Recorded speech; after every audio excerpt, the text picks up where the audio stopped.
Hello, my friends, and welcome back. Today, we're going to be taking a look at a clip of a fat activist saying nobody will be my friend because fat phobia? We're also going to be taking a look at a couple of bonus clips, including one where somebody says fat phobia is real, and another one where somebody's giving us a historical perspective of fat phobia. So be sure to stick around until the end. A lot of fat phobia in today's episode. We're going to be examining this phenomenon up close and in detail today. Why are you clicking off the video, dude? What the? I said we're going to be studying fat phobia in depth. Why are you clicking off the video? Come on, man. Before we proceed, please click the like button so that I may apply comb to mustache.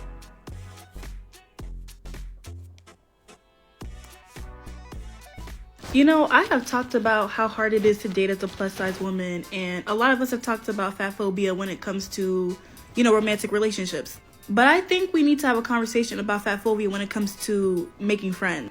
Did I say fat phobia? Fat phobia. Did you say fat phobia? Hold on. Hold on. But I think we need to have a conversation about fat phobia when it comes to... you did. Making friends. Did I say fat phobia? I remember when Erica Banks opened her biscuit head ass to say she only wanted female friends that had a certain body type and a certain look. And Shots fired, Erica Banks, in your biscuit head ass. had a certain body type and a certain look. And the internet got her together as, we should. But it really made me realize how much women are seeking women to be friends with purely based on aesthetic. Really? I don't need my friends to be a certain level of snatched to hang out with me. I honestly don't care. And in one sense, I get it because it's like, you assume that someone with a similar style or aesthetic to you has similar interests. Yeah, that's probably what it is. But also, it's a little bit deeper than that because it hints that you only want to be friends with certain women for the access that they can give you. You want to be friends with a bad bitch because she can get you into X club, or she has access to X celebrity, X man, X whatever. Into Mario Lopez's house? That's where I've been trying to get for years. Can one of you get me there? And it exposes how base level a lot of these friendships really are. Well, I mean, if we're being honest, a lot of humans are base level. A lot of the time, fat activists are just angry with human nature, and it really doesn't have anything to do with fat activism in particular. People are just kind of superficial jerks. I'm sorry, it is what it is. You should notice this in every facet of life and not just having to do with fat phobia. Y'all are looking for, because me being fat or me not being society's standard of beautiful makes you uncomfortable because you don't want to be denied getting into a club with me, and then you have to stand with me and not get in because I can't get in. Maybe. I don't know. I've never tried to get into a club before, but I've heard there's this thing where you have to impress the bouncer or something. The bouncer has to look you up and down and give you the okay or something. I don't know. Sounds dumb to me. Honestly, clubs sound pretty stupid, I have to go there and some guy goes, sorry, the club is full. Dude, what the heck? That's like a real thing at clubs, I believe. Pretty sure. I go to the club, the dude gives me one of these. His eyes rest upon my mustache for a brief moment, and then he's like, all right, come on, get in here. This place was made for people like you. And then I woke up. I.e., this friendship is extremely conditional. I've received the advice as a plus-size woman to find other plus-size women to hang out with because they truly will understand, what it's like to be a fat girl. And, our experience is just different from everybody else's experience. Well, people do tend to gravitate, no pun intended, to other people with a similar interest as them. You know what I mean? But that comes with another can of worms that I will talk about at another time. In the friendships I've had with people who are, I guess, standard size or skinny/slim, and not all of them, but I've had a few where the fat phobia is just dripping and seeping out their pores, but they have no idea that they're doing it. That's the worst kind of fat phobia, when people don't even know that they're doing it. They're just oozing with fat phobia. I'm sorry, I'm not going to stop mispronouncing that on purpose because that's funny to me. I'm dumb and old, so I'm sorry. I was just expected to play a supporting role in their life. or be the comedic relief. This is not unique to living in a larger body. It's very difficult to get an actual friend on this planet. A lot of the friends that you think are your friends, they're like, oh, hey, how's it going? Don't actually give a crap about you.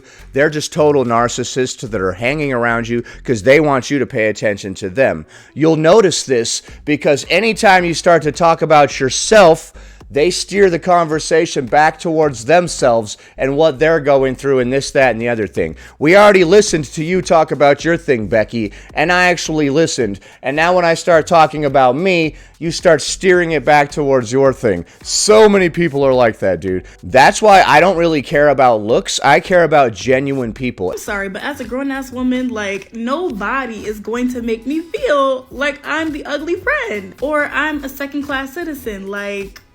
Alright, well, like I just got done explaining, people are just kind of crappy in general, so good luck finding a friend, no matter what your body size is. And in fact, the more attractive you get, the more superficial and crappy your friends will probably be, so... I will say, if you want to find friends, you should probably find friends that live a similar lifestyle to you and have similar hobbies. If someone is very thin and you are not, you might live completely different lifestyles. If your skinny friend is acting like you were there to provide a supportive role, just stop hanging out with them. See them as the immature child that they are and move on. Unfortunately, you're going to find a lot of people like that. That's the vast majority. Social media has made it worse. The second they put the camera on this side of the phone so that you could aim it at yourself, everybody became a narcissist. That was all the framework that needed to be laid in place for everybody to be like, me. Next. People that think fat phobia doesn't exist anymore are just wrong. They need to quit living in the past. I'm sitting here planning a couple shoot with me and my husband. We're both bigger people. My husband's literally in strongman. Like, he is so strong and just like a big guy. And then there's me, who's just like always been a bigger girl. I work out, I do all the things, I just exist in a bigger body. Okay, let's not examine that statement any further. I work out, I do all the things.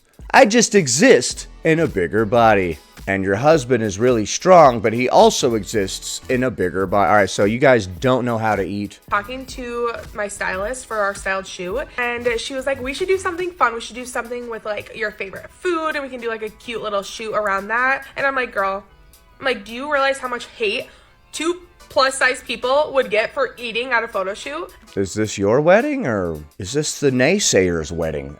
Who cares what people say about your wedding photos and you eating whatever the hell you like? And then I was thinking about it because she was saying that she did it with another client and they were so cute and whatever. I was like, you know what? This is my point. If a skinny person and her husband, both skinny people, fit people, if they took a shoot eating, let's just say, pizza.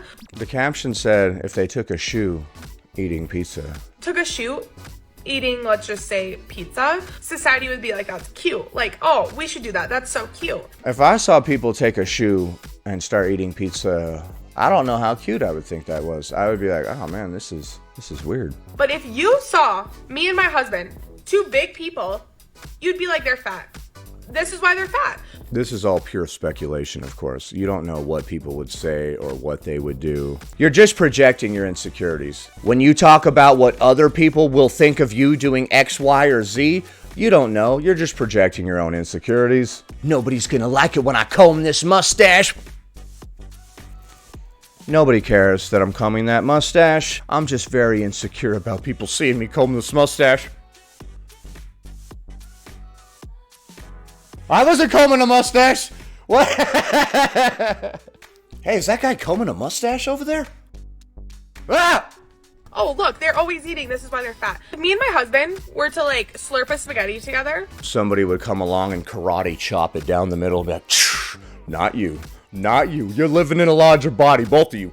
Get the hell out of here. Separate. You go over that way. You go over that way. and we were trying to do something cute and I posted a picture of it, You would catch uppercuts left and right. you guys already know how much hate I would get. Ooh, no, I'm just kidding. I hope not. I mean, by the way, this isn't me pretending like people don't get shamed for being larger or whatever online. I know, I've seen the comment sections before, man. They can get completely insane. But you shouldn't not do the things that you want to do in life because you assume that people will come along and shame you for it. You're not even taking the photos that you want to take for fear that somebody might fat shame you. I say you do what you want with your life, and if people choose to be jerks about it, whatever, that's a them problem, dude. The fact that you're sitting here like not doing this thing because you think people will perceive you negatively for it tells me that this is really weighing on you. Pun intended. I'm sorry, I ruined a good moment there. But all I know is that if a skinny couple did it, people would be like, that's cute. I wouldn't think it's cute. I would think it's unoriginal and stupid. When I see a skinny couple smashing their face into the cake, I'm like, yeah, there's the 1,000th person to do that. Well done, I guess. I am not impressed by unoriginality. The second the photographer was like, yeah, I like to do this with other couples, you should have been like, oh, well, let's come up with a different idea then, yeah? How about my strongman husband lift me up and set me on one of those podiums like an Atlas stone for the picture? Right? That would be dope. Screw the cake or the spaghetti or whatever stupid crap all these other morons are doing. Lift me up and place me atop a podium like an Atlas stone. Do I have to hold your guys' hands for everything? Oh my god.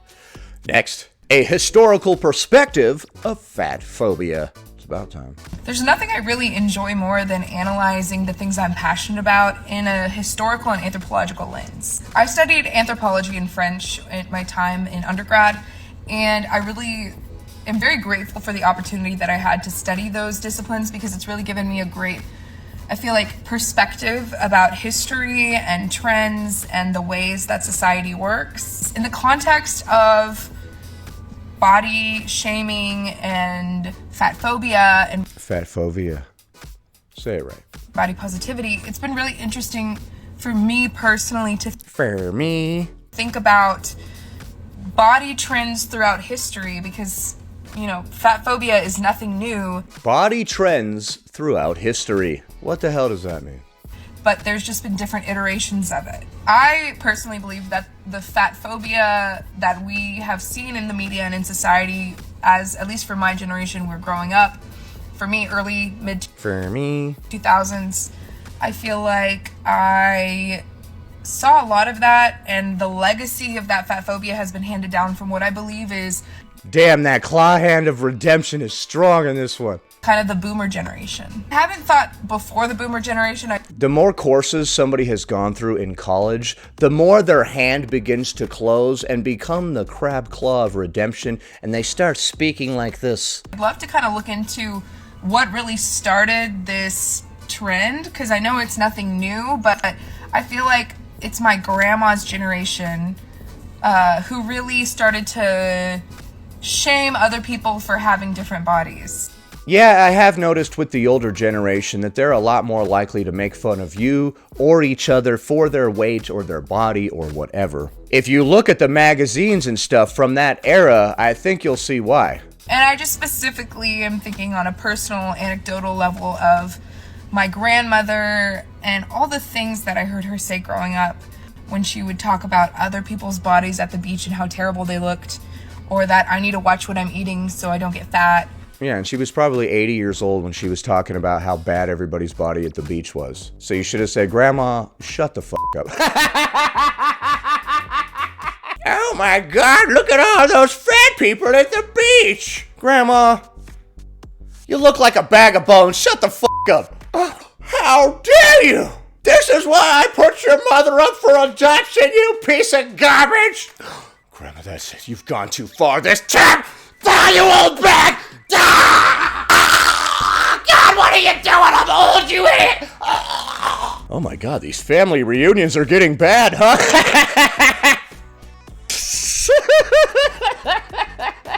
Or her own body that she hates because of this and this and that. And thankfully, and I know this is not everyone's experience, but my mom has been very neutral and even encouraging for me in my body positive journey. For me. She never made me feel like I was not worthy, which is, I know, not a common experience for everyone, and I feel like I really lucked out. But my grandma, on the other hand, undid a lot of the work that my mom did. And I'm not trying to put her on blast per se, I just want to explain that I've noticed this trend that I don't know how our mom can undo some of our body image issues. Your parents can't live your life for you. Unfortunately, you're going to have to go through the various trials and tribulations of this life and learn its lessons on your own. a lot of the boomer generation, a lot of our grandmothers and grandparents have really handed down this legacy of fat phobia. So it goes beyond just heroin chic in the 90s. I mean, if you look back, there's videos on YouTube about what bodies were most popular in different eras, like the waif era during the 20s, etc., etc., etc. I just think it's interesting to kind of think critically about these things when you're thinking about, like, what is the source of fat phobia and well, your grandma didn't come up with any of that stuff on her own, I can assure you, so. what is the source of body shaming and driving people to develop eating disorders. I'd actually love to... I don't know. Were the magazines and the media pushing some sort of unhealthy body type? talk or just hear from a historian who has some more insight than I do into these things. Fat phobia historian? And like I said, I know, fat shaming is nothing new, but I feel like it changes over time because the ideal body type, according to the society and the media, alters from generation to generation. And the question is fat phobia inevitable? I don't know, man. These are the existential questions that keep me up at night. Who knows if it's ever going to go away, but I feel like since probably the mid-2010s to now, we've done a lot of great work in deconstructing these ideas of ideal beauty We have done a lot of work deconstructing things. My frontal lobe, mainly. and what is acceptable aesthetically and what isn't acceptable aesthetically. Do you have any thoughts, comments, suggestions, questions? Let me know. I'd love to make a YouTube video about this, but the only problem is with my ADHD, I'm not great at making super long-form content, so we'll see. Okay, well that video was 3 minutes and 37 seconds, and you spoke continually the entire time, so I think you're ready for long-form content. And that video gives us a historical perspective of fat phobia, because that chick's grandma was fat phobic, and she's old, so... Grandma's getting insulted in many ways in this video. So I disagree with all of the aforementioned, but what do you think? Is it hard to find friends when you're fat, or are people just kind of jerks in general? Will people make fun of that chick and her husband if they eat food on their wedding shoot? And why the hell are grandmas so damn fat phobic? Leave a comment below. Happy Friday, everybody. I hope you have a great weekend. Anyway, that about does it. Thanks for watching, commenting, liking, and subscribing. And I'll see you in the next one.